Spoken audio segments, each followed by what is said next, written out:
irmãos que aqui estão, todos nós trazidos pelo Senhor, e nós vamos dar continuidade na exposição do Evangelho do Senhor Jesus, segundo Marcos. Marcos, capítulo 10. Abram suas Bíblias em Marcos, capítulo 10. Mateus e Marcos, segundo livro, é o Evangelho de João Marcos, onde nós temos aí o conteúdo de Pedro, muito provavelmente, o primeiro evangelho a ser escrito. Marcos 10, versículos 46 a 52. Acompanhe a leitura comigo. Então chegaram a Jericó. Quando Jesus e seus discípulos, juntamente com uma grande multidão, estavam saindo da cidade, o filho de Timeu, Bartimeu, que era cego, estava sentado à beira do caminho pedindo esmolas.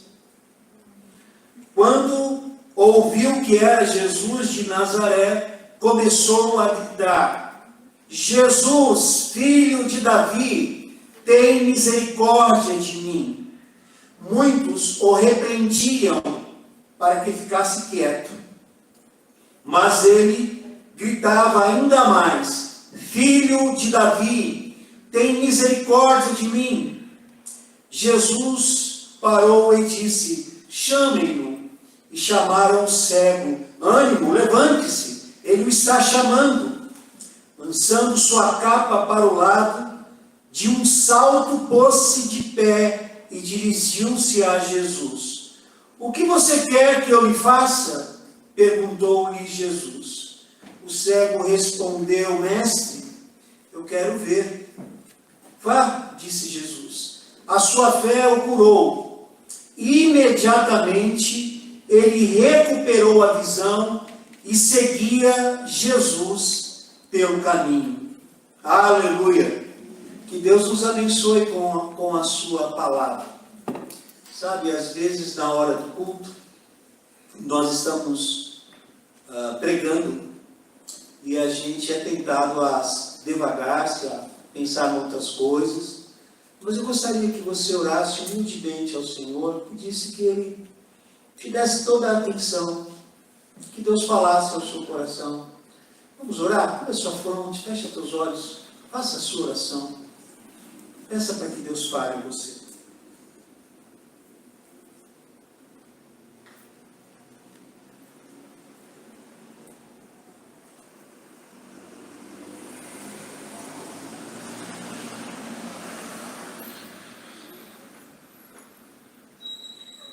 Senhor da glória, louvado e exaltado seja o teu nome.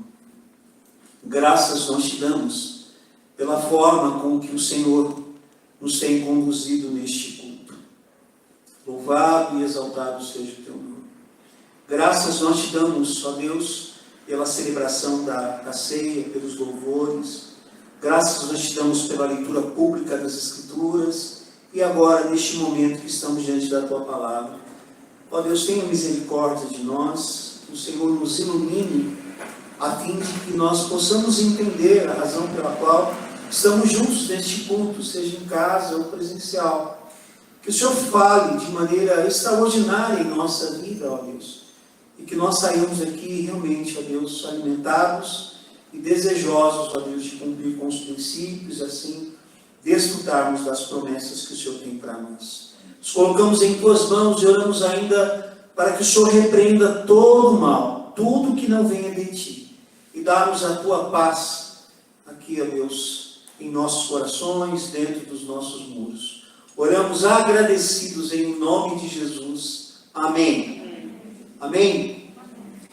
5 passos para que os cegos sejam curados e tornem a ver. O tema desta mensagem trata-se de cura e libertação. Aliás, o Evangelho de Marcos tem como objetivo mostrar a dinâmica do Evangelho, a manifestação do poder de Deus, por intermédio do poder de Deus em Jesus, o poder de Jesus sobre todas as coisas.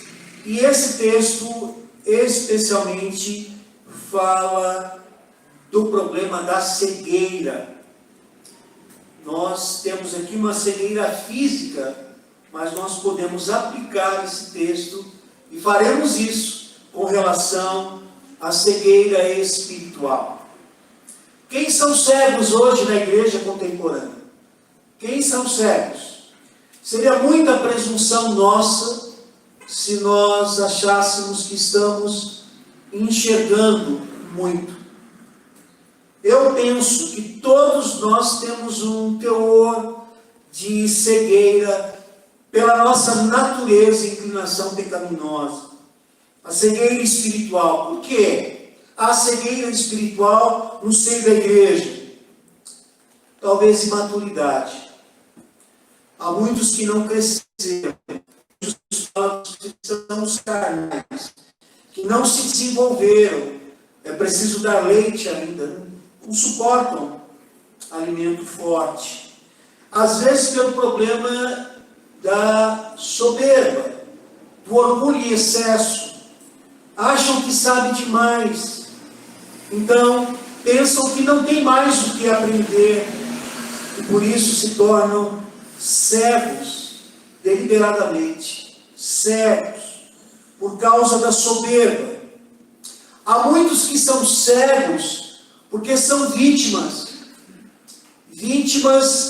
de uma religiosidade, de um evangelho falso, vítima de seitas, vítima de instruções equivocadas, de concepções equivocadas, vítimas de uma cosmovisão comprometida com o mundo, com a terra, com o cosmos, e por isso são cegos, porque são vítimas. Outros são cegos pelo endurecimento. Não aceitam outra verdade, ou não aceitam a verdade. Então, endurece o coração e não aceitam aprender, porque fechou-lhe a muitas pessoas que eu conheço, que defendem a sua religião e não se abrem pelo Evangelho. Esse endurecimento é tão veemente que às vezes eu penso que é um juízo de Deus, um castigo do Pai. Deus os entrega a si mesmo. Mas ainda, por que são cegos? Tempo de Deus. O tempo de Deus não é cronos, de cronômetro. O tempo de Deus é kairos. E nós precisamos ser misericordiosos. Esperar o tempo de Deus. As pessoas não tornarão a ver pela nossa persuasão. Deus abrirá os seus olhos no tempo dele, da forma dele. Então, a nossa pretensão com esse texto, com essa passagem, nessa narrativa tão pequena, mas com significados tão expressivos, é percebermos aqui alguns passos para que os cegos sejam curados e tornem a ver. Todos os cegos. E nós nos incluímos, parcialmente, mas nos incluímos. Quanto ao comentário bíblico, nós temos aqui a vinda do Senhor Jesus da Pérea para a Jerusalém, indo a caminho do martírio. Havia duas cidades, né? Jericó a antiga e a nova Jericó. Muito provavelmente ele estava saindo de uma e entrando noutra. Por isso os evangelhos se divergem. Eles não acordaram ou concordaram em escrever a mesma coisa. Por isso, nós percebemos a veracidade das Escrituras. Porque os evangelhos sinóticos, todos eles, narram o mesmo episódio de uma forma diferenciada. E eles escreveram daquilo que eles viram. Então, nós temos aqui esse homem chamado Bartimeu. A derivação Bar significa filho de Timeu, que era cego. Talvez pela importância do seu pai, ele era conhecido não pelo seu próprio nome, mas por ser filho de Timeu. Alguns falam que há uma lenda de que Timeu foi um guerreiro, foi um homem que resistiu às tropas romanas, e por isso ele foi morto e o seu filho foi cego, para que não pudesse, então, vingar a morte do seu pai. Eles narram como lenda, mas em toda a história você percebe a história desse Timeu, desse Bartimeu e do seu pai. Ele estava à beira do caminho pedindo esmolas. Ele estava estrategicamente, porque Jericó era uma cidade onde alguns príncipes romanos resolveram fazer ali a sua casa de inverno. Desertaram os mais abastados daquela região, e por ser uma serra, uma cidade boa para se invernar, passar um tempo ali, então ele ficava a caminho de Jerusalém, entre uma cidade e outra. E ele ouve Jesus de Nazaré passar. O texto diz que ele começa a gritar o nome de Jesus de Nazaré. Ele ouviu que era Jesus de Nazaré, uma cidade ínfima, sem importância nenhuma, quando fazia nomes e regimentavam pessoas. Nazaré, por ser um vilarejo insignificante, nem contado era. E ele conhecia e sabia alguma coisa, e ele começa a gritar. Alguns dizem que Bartimeu era cego fisicamente, mas tinha uma visão espiritual que muitos não tinham. Certamente eles já ouviram falar de Jesus de Nazaré. E o seu clamor bíblico-teológico, né? Jesus significa salvação de Deus, filho de Davi, e esse filho de Davi mostra o direito messiânico, aceitava Cristo como Messias, e o clamor: tem misericórdia de mim. E é pela misericórdia que nós recebemos as bênçãos de Deus. Penso ser esta, meus queridos irmãos, uma das principais orações que devemos fazer. Deus, tenha misericórdia de mim. Jesus, tenha misericórdia de nós. Tenha misericórdia de nós. E ele clamava. A multidão o repreendia, pediram para que ele ficasse quieto. Aliás, a multidão sempre tem um papel importante de obstar os homens com acesso a Deus. Hoje, a mídia, o povão, os eventos são usados para obstar que a pessoa tenha acesso a Deus. E nós sabemos que Satanás, ele é o príncipe deste mundo, e o objetivo dele, primeiro, é destruir Deus. Como ele não pode, ele quer destruir o povo de Deus, a obra de Deus. Isso está no DNA de Satanás. Ele quer destruir a obra de Deus, e a multidão o repreendia, porque o seu clamor incomodava, o seu grito incomodava. Mas ele gritava mais ainda: filho de Davi, tem misericórdia de mim. E ele estava disposto a ensurdecer a multidão, desde que Cristo pudesse ouvi-lo. Nada o constrangia. O importante para ele era o seu clamor, e que o Senhor Jesus pudesse ouvi-lo. Nós precisamos parar nisso. Assim deve ser a nossa vida, o nosso clamor. Devemos insistentemente clamar, mesmo que isso cause constrangimento. Jesus parou. Jesus parou e disse: chamem. Jesus ouviu um clamor diferente. Jesus ouviu o grito, mas Jesus ouviu o coração. Jesus ouviu a alma. Jesus ouviu o espírito aflito. Jesus ouviu a fé daquele homem, todo o ser daquele homem. Jesus ouviu a vida daquele homem. Jesus ouviu a história daquele homem, a esperança única daquele homem. Jesus, filho de Davi, tenha misericórdia de mim. E Jesus parou. E a multidão parou. E chamaram o cego e disseram: ânimo, levante-se, ele está te chamando. Quando Jesus dá importância aos cegos e aos vulneráveis, então a multidão para e também dá essa importância. E Jesus nos chama também, como chamou o cego que o clamava. E ele lançou a sua capa para o lado, deu um salto, pôs-se de pé e dirigiu-se a Jesus.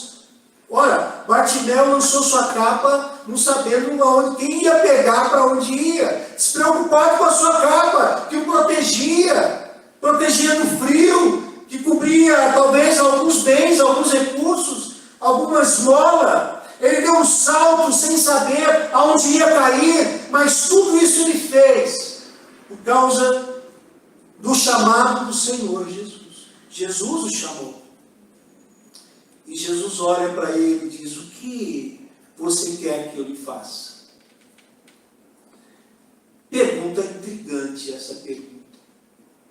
Ela é intrigante porque no episódio anterior, Tiago e João disseram a Jesus: nós queremos que o Senhor nos faça uma coisa. E Jesus disse a mesma coisa. O que você quer? O que vocês querem que eu lhes faça? Mesma pergunta. Enquanto Tiago e João queriam status, sentarem ao seu lado, no estabelecimento do reino de Deus, uma à direita, outra à esquerda, querendo ser maiores que os outros, enquanto eles queriam uma posição social elevada, mesmo no reino eterno, o cego queria ver a mesma pergunta. Certamente, essa pergunta do Senhor Jesus deve ter tocado no coração deles. Essa é a pergunta mais importante, porque Jesus sabia que ele era cego, sabia da história. Talvez Jesus não deveria ter feito essa pergunta, mas Jesus faz essa pergunta porque o mais importante do que o próprio milagre é ter comunhão com Cristo, que aliás é um milagre que todos nós recebemos. Todos nós recebemos o milagre da comunhão com o Senhor Deus.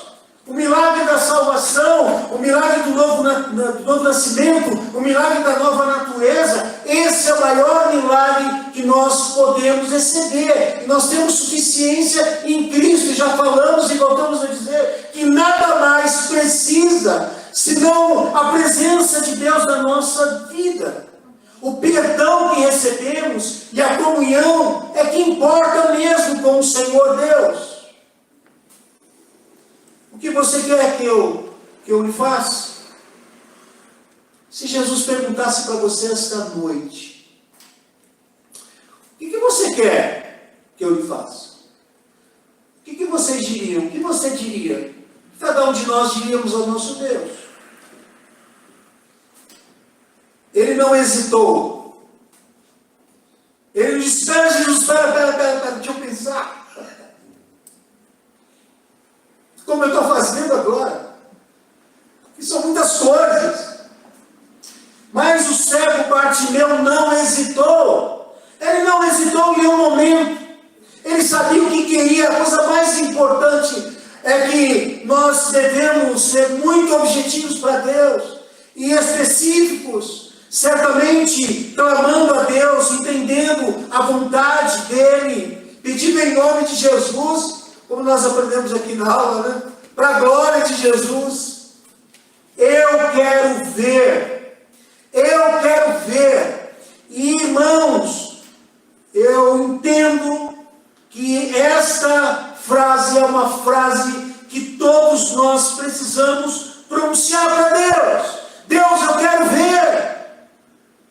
Deus, eu quero ver, me ajude. Eu não estou entendendo, eu não estou enxergando. Quais são os seus propósitos na minha vida? Eu quero ver, Senhor, me ajude a ver. Eu reconheço que sou falho, que sou pequeno, que não entendo. Me dá entendimento das Escrituras. Senhor, me mostra os seus propósitos na minha vida. Eu quero ver, Senhor. Jesus respondeu: vá. A sua fé o curou. Concedida a bênção, determinada a bênção, decretado a bênção. O texto diz: imediatamente ele recuperou a visão e seguia Jesus pelo caminho. Nós temos aqui dois verbos fortes: recuperar e seguir. Ele recuperou a visão e o seguiu. Nós percebemos que Bartimeu não está enquadrado na graça comum. Essa graça que Deus derrama sobre as pessoas, mesmo sabendo que essas pessoas têm interesse só nas bênçãos do Pai, não no Pai das bênçãos. Deus concede a bênção mesmo sabendo que essas pessoas vão sumir da igreja, porque Ele conhece o coração, Ele conhece a aflição, conhece, mas Ele também conhece o coração. Mas o texto mostra que Bartimeu não desfrutou apenas da graça comum, ele desfrutou da graça especial, porque ele seguiu a Jesus. Ele não disse, puxa, estou vendo, que coisa maravilhosa, eu estou vendo. Eu vi a cena de um jovem que recebeu um óculos porque confundia as cores, ele não via as cores, não discernia as cores. E quando ele recebeu as cores, ele começou a ver, e foi uma sensação tão extraordinária, que eu ali vendo aquele vídeo me emocionei, me derramei. Que bênção! Isso é graça de Deus. Que bênção ver isso. Eu fico imaginando, muito provavelmente ele não era um cego de nascença, muito provavelmente ele tenha sido realmente se tornado cego, e aí ou tornaram cego, e aqui ele tem a visão. Quantos de nós diríamos, puxa, que obrigado, Jesus, olha, muito obrigado mesmo, Deus, eu vou ter com a minha família, eu tenho tantas coisas que eu quero ver, que eu nunca vi, ou que eu não me lembro mais, sei lá, eu vou para o mar, eu vou para a montanha, eu vou para a serra, eu vou ver a minha casa, como é que está, minhas coisas, como são, eu vou embora sozinho agora a pé, e vou cumprimentar as pessoas, e vou ver as pessoas que falam comigo e tal, eu vou ver o mundo. Não. O texto diz que ele seguiu a Jesus. E é isso que deve acontecer. Deus abre os nossos olhos. Deus concede-nos a salvação. Mas a confirmação, a evidência dessa salvação, é exatamente o que o pastor César pregou hoje, na aula da Escola Bíblica Dominical. É seguir a Jesus, é permanecer na videira e dar frutos. Pois bem, chegamos aqui no texto e na proposta. 5 passos para que os cegos sejam curados e tornem a ver. Nós temos muitos ensinos, nós temos muitas instruções, muitas coisas para aprender, mas eu gostaria de falar sobre esses passos, porque esses passos diz respeito a todos nós, e porque nós nos incluímos aqui. Seria bom nos colocarmos no lugar da multidão, sem nenhum compromisso. Se tiver um cego, leva a Jesus. Seria muito fácil nos colocarmos no lugar de Jesus. Olha que Jesus viu, ele ouviu o clamor das pessoas. Mas para nós entendermos o texto, para nós reconhecermos o que o Espírito de Deus quer nos ensinar, nós devemos entender que esse cego Bartimeu, esse cego é cada um de nós que precisamos enxergar. E que pela presunção nós achamos que estamos vendo demais. Os 5 passos são, primeiro,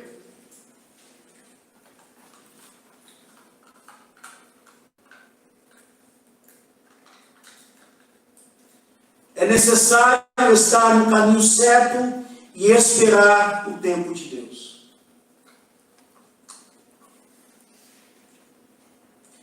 É necessário estar no caminho certo e esperar o tempo de Deus. Nós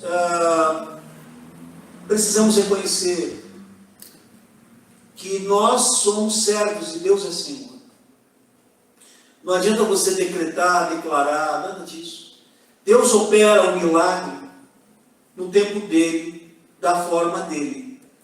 Se você está administrando um cálice que você não gosta, e você clama a Deus, certamente Ele vai ouvir, a sua oração, Ele vai dar livramento, se isso faz parte do propósito dele, por isso que eu disse certamente, muito provavelmente, mas o tempo dele e da forma dele. Mas é importante que você esteja no caminho. Como os cristãos eram conhecidos no caminho. Há pessoas que ficam pelo caminho. Bartimeu, ele estava num lugar muito estratégico. Ele sabia que as pessoas passavam por ali. Sabiam que ali era uma rua principal, era uma vicinal. Ele estava aonde passavam os ricos, as pessoas importantes, talvez os pobres. Todos passavam por ali para ir a Jerusalém. Saíam de uma cidade antiga, entraram numa cidade nova e seguiam a Jerusalém. E ele estava no caminho certo. E ele esperou o tempo certo. Talvez ele estivesse pensando, Jesus vai passar por aqui.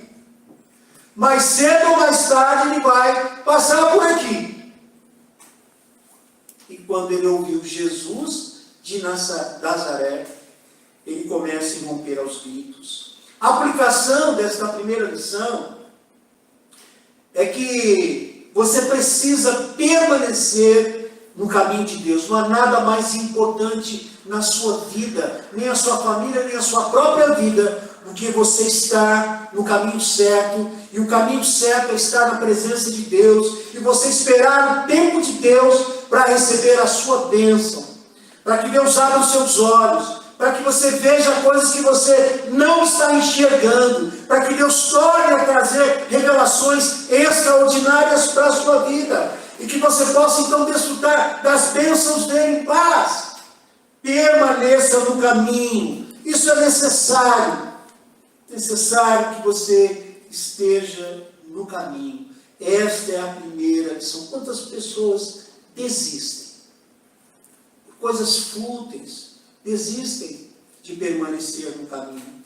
Mas hoje o Senhor Deus nos reúne para nos ensinar que ainda que a bênção não venha, ainda que nós continuemos cegos a esmolar, fica frio aí, fica quietinho no seu lugar, a bênção vai chegar. Segunda lição, é necessário recorrer à pessoa certa e reconhecê-la capaz. Quando ouviu que era Jesus de Nazaré, começou a gritar: Jesus, filho de Davi, tem misericórdia de mim. A pessoa certa é Jesus. Pessoa certa não é religião, não é denominação, não são pessoas. Só Jesus é capaz de te dar uma nova vida, de redesenhar a sua história, de abrir os seus caminhos, abrir os seus olhos. Só Jesus é Senhor, só Ele é digno de levá-lo até o Pai. Não existe absolutamente nada que possa transformar a sua vida. Você precisa reconhecer Jesus como a pessoa certa, porque Ele é capaz. Ele é o Rei dos Reis, Ele é o Senhor dos Senhores, Ele é o próprio Deus, o Deus dos deuses. O nosso Senhor Jesus é digno de ser adorado, e só Ele pode resolver a nossa vida e a nossa situação. Bartimeu sabia muito bem disso, e clamou ao Senhor Jesus, o Filho de Deus, mas também o Deus Filho, pela misericórdia, porque ele não era digno de receber a cura, ele não era digno de receber a visão, e por isso ele clamou misericórdia. Misericórdia, que é essa junção da palavra misericardia, miséria do coração. Deus olha para nós, não há absolutamente nada apreciável ou desejável ou meritório que Ele vai dizer assim: essa pessoa é justa, essa pessoa precisa. Não. É graça, é misericórdia. Nós somos pecadores. O juízo de Deus nos levaria à morte. Por isso, nós desfrutamos da graça e da misericórdia de Deus. E poderíamos falar da misericórdia que é uma exigência de Deus, quando diz que nós devemos ser misericordiosos, que bem-aventurado aqueles que são misericordiosos, porque alcançarão misericórdia. E a misericórdia faz parte da nossa confissão de fé, faz parte dos dogmas e da ortodoxia cristã. Nós devemos agir com misericórdia para com todos que estão à nossa volta. Por isso, é necessário recorrer à pessoa certa, Jesus, e reconhecer o capaz, Jesus. Terceira lição: é necessário perseverar no clamor, expressando assim a nossa fé. É muito comum você estar sofrendo, sendo oprimido,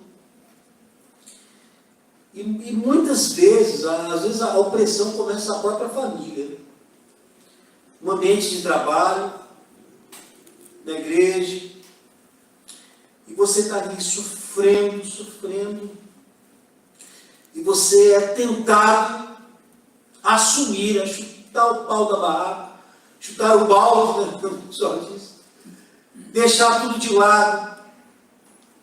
Mas Deus está falando ao nosso coração e ao seu coração: persevere, irmão. Fique firme no seu clamor. Costumo dizer a alguns irmãos: sangue no seu joelho, procure um lugar secreto, clame a Deus, se derrame na presença de Deus. Persevere em oração. As pessoas te decepcionam, você fica frustrado com as pessoas, com todos, família, cristãos, líderes, mas Jesus não vai te decepcionar. Persevera no seu clamor, ainda que a multidão tente abafá-lo, tente obstá-lo, tente impedi-lo. Não desista, continue clamando.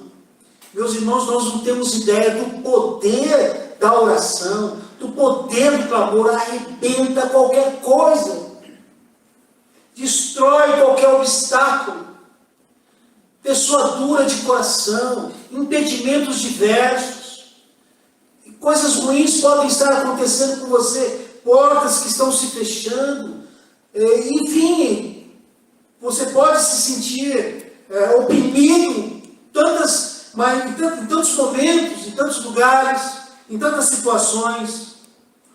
Mas se você clamar a Deus, Deus vai abrir os seus olhos, Deus vai te revelar, perseverar. Que eu penso que um dos grandes exemplos de perseverança no clamor é de Ana, que era estéril. E Deus lhe concedeu a bênção, o seu filho Samuel, que dedicou ao Senhor. Que episódio extraordinário. Eu quero crer que muitas portas fechadas e muitos sofrimentos é entrega de Deus a nós mesmos, para que nós possamos ter a percepção de que Ele que governa, que Ele está no controle de toda a situação, e que nós devemos nos dobrar a Ele e perseverar em oração. Perseverar no clamor, e assim nós estaremos expressando a nossa fé. A quarta lição: é necessário atender o chamado do Mestre e abrir mão da nossa capa. Que pulo extraordinário que é narrado aqui. É a capa que ele joga, a capa que talvez seria tão importante para ele, abrigá-lo de tantas coisas, protegê-lo, guardar algumas coisas importantes, mas ele lança a capa. Ele lança a capa, e ele dá um pulo. E eu vejo que quando nós estamos sendo chamados por Deus, chamados pelo Espírito de Deus, nós nos embaraçamos com tantas coisas, e nos apegamos à nossa capa. Que pode ser um relacionamento, que pode ser um bem, que pode ser aos nossos ideais, ao nosso lazer e tantas outras coisas. Deus, Ele quer realizar grandes obras em nossa vida. Eu creio nisso. Isso não é chavão. Ele tem propósito nas nossas vidas. Ele não nos chamou à toa. Nós somos chamados e vocacionados. Agora eu preciso abrir mão da capa. Deus, culto após culto, está nos chamando, está tocando ao nosso coração, e nós continuamos voltados para os nossos próprios interesses. Não é assim que funciona. Nós precisamos ouvir a voz de Deus. E nós precisamos então abrir mão da nossa capa, que pode ser o nosso tempo, que pode ser o nosso sossego, e que pode ser tantas coisas, e atendermos o chamado de Deus. O Mestre está chamando. As pessoas vêm ao culto, ouvem Deus falar, o Espírito Santo começa a resistir, e resistir, e resistir. Eu creio que o chamado de Deus, ele é irresistível, é eficaz. No entanto, enquanto nós endurecemos o nosso coração, quão amargo continua a nossa vida.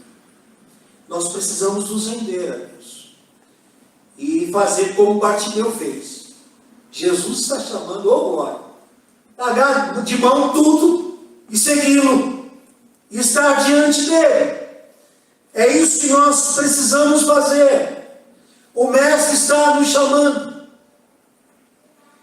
Eu percebia isso no meu tempo em que estava membro de uma igreja batista, e Deus estava me chamando para estudar teologia, para me preparar para o ministério. Quanta resistência! Quanta resistência! E com tarde eu fui para o ministério. Eu queria ter estudado antes, estado antes, mas o mundo me atraía, as coisas me atraíam, e era muito bom estar na igreja sem ter compromisso.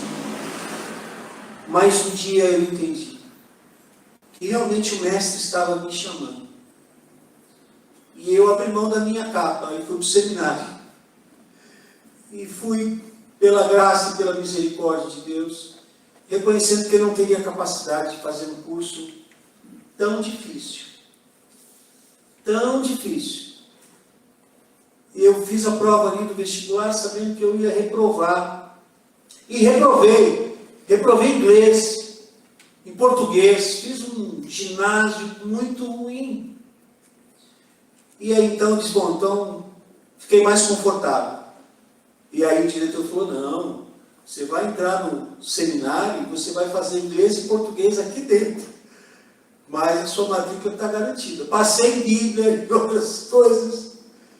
E falei que bom. E lá eu pude aprender um pouquinho. Um pouquinho. E aí seguir o curso. Porque quando o Mestre chama, ele nos capacita. Certamente. Aquela disposição em jogar a capa longe e dar um salto foi sobre-humana. Foi o chamado de Deus que faz isso com a gente. Estamos às portas aí de um novo semestre. Se capacite para servir a Deus. Mesmo que você não vá para a África, para a China, mesmo que você não vá para, sei lá, mas aqui mesmo, você capacitado poderá se preparar para servir melhor a Deus. O Mestre te chama. E a última lição: é necessário admitir a cegueira e se humilhar na presença de Deus. Eu não sei quantas vezes ele tenha admitido e se lamentado. Eu sou cego, olha, eu sou cego, eu sou cego. Eu não sei, às vezes a gente tenta maquiar. Há um adágio popular que diz que o cego mesmo é aquele que não quer enxergar. É possível que alguns casos sejam assim. Mas diante de Deus não tem jeito. Você tem que abrir o coração e admitir a sua cegueira. Se você não admitir que você precisa enxergar melhor, a obra do Senhor Deus não se realizará na sua vida. Por isso, nós precisamos nos humilhar na presença de Deus. Ter esse ato de humildade que muitas vezes nós já falamos. Humildade é humus, né? A origem humus, pó. É você reconhecer que é pó, que não é nada. E se humilhar, para que Deus tenha misericórdia e abra os seus olhos, para que você possa enxergar coisas maravilhosas e preciosas. Hoje Deus nos reúne aqui, amados irmãos, para que Ele possa abrir os nossos olhos. Deus quer se revelar a nós. Deus quer revelar coisas grandiosas. Não permita que a soberba, que o reconhecimento, não permita que você continue com uma cosmovisão espiritual distorcida, limitada, que você segue a onda. Deus quer se revelar a nós. Deus quer abrir os nossos olhos, assim como abriu os olhos do cego de Bartimeu. Talvez seja o momento de você se entregar a Cristo de uma vez por todas. Mesmo você já sendo membro da igreja. Estou na igreja, mas não me entreguei a Cristo totalmente. Talvez seja o momento de você decidir pelo batismo. Eu preciso descer as águas, me tornar membro da igreja e ter uma vida séria com Deus. Talvez seja o momento de você decidir a ser fiel nos compromissos financeiros, participar do dízimo, das ofertas aos sábios. Talvez seja o momento de você decidir vir à igreja dominicalmente e participar do culto, porque é prioridade. O culto público é o meio da graça, onde Deus fala. Talvez seja o momento de você abrir mão de um relacionamento que compromete a sua comunhão com Deus e a sua comunhão com os santos, com a igreja. Talvez seja o momento de você deixar de ir a algum lugar que compromete o seu relacionamento com Deus. É tempo de santificar. Deus quer abrir os seus olhos. Precisamos abrir mão de tudo que seja necessário para que o Senhor realize uma grande obra em nossa vida. Amém? Curva a sua fronte, feche os teus olhos. Vamos orar. Pai Santo, Pai de amor e de imensa bondade, louvado e exaltado seja o teu santo e bendito nome. Graças nós te damos, ó Deus, por esse texto tão precioso, esta narrativa tão preciosa, que mostra a manifestação do teu poder mediante a fé de Bartimeu. Obrigado, Deus, por esse milagre que diz respeito a nós. Ó Deus, tua palavra nos ensina que o Senhor está aqui diante de nós, nos perguntando o que nós queremos que o Senhor faça. E nós suplicamos, ó Deus, assim como o cego Bartimeu fez. Nós queremos ver. Nós queremos que o Senhor abra os nossos olhos. Ó Deus, remove do nosso coração presunção denominacional, presunção teológica, presunção de status, presunção intelectual, acadêmica. Ó Deus, tenha compaixão de nós. Ó Senhor, abra os nossos olhos, tenha misericórdia de nós, ó Deus. Faça uma obra extraordinária. Nós clamamos, ó Deus, por cada pessoa que participa agora, Deus, do culto. Cada irmão que está conosco. Nós clamamos em nome de Jesus. Deus, tenha compaixão. Que nenhum se perca. Que todos nos voltemos a Deus. Que o Senhor repreenda toda obra maligna e demoníaca que oprime os crentes.